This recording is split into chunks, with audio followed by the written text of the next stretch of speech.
If you ride an e-bike, New Jersey just changed the rules in a way no other state has tried.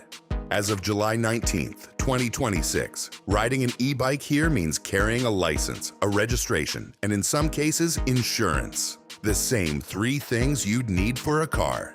This didn't happen overnight. Governor Phil Murphy signed it back in January, one of his final acts in office, and gave riders 6 months to get ready. That window just closed. So today, we're breaking down exactly what changed, who it affects, and why the fight over this law is far from finished.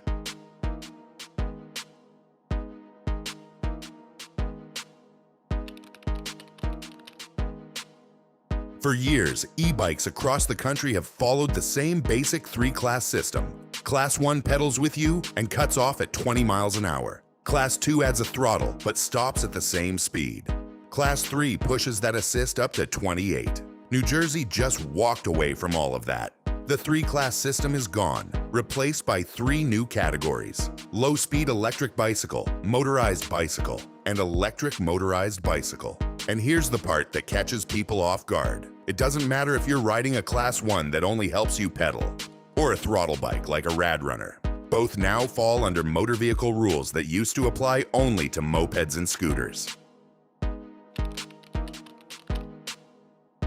So who actually needs a license, and what kind? If you're 17 or older, your regular driver's license already covers you. Nothing new to apply for. But if you're 15 or 16, you now need a dedicated motorized bicycle license from the MVC. And that's not a rubber stamp. It means studying the state's e-bike and moped manual, passing a knowledge test and a vision test, riding through a supervised permit period, and then sitting a road test on the actual bike you plan to register. Anyone under 15 simply isn't allowed to operate one at all, regardless of what bike they're on. Every qualifying e-bike now needs to be registered with the Motor Vehicle Commission, and once approved, riders get 2 stickers for the front fork, essentially a license plate for your bike. That part applies across the board. Insurance is where things split. A low-speed pedal assist bike, the kind most commuters and delivery riders are already using, doesn't need liability coverage. But push into throttle territory or into that higher speed motorized bicycle tier, and insurance becomes mandatory. And it's not something your homeowners or auto policy will quietly extend to cover. Riders are being told to shop for dedicated e-bike liability riders. Some insurers are just starting to roll those out. The MVC is waiving several fees through the first year to soften the landing, but the paperwork itself, the appointments, the testing, none of that goes away. So what actually happens if a rider skips all of this? New Jersey built in real penalties, not just paperwork threats. Operating without a valid license, a registration certificate, or an insurance ID card when required can bring a fine of up to $50. Officers checking a rider are looking for exactly those 3 things: license, registration, insurance. Helmets add another layer. Pedal assist riders under 17 get a warning on a first offense, then fines that can climb toward $100 for a parent or guardian on repeat violations.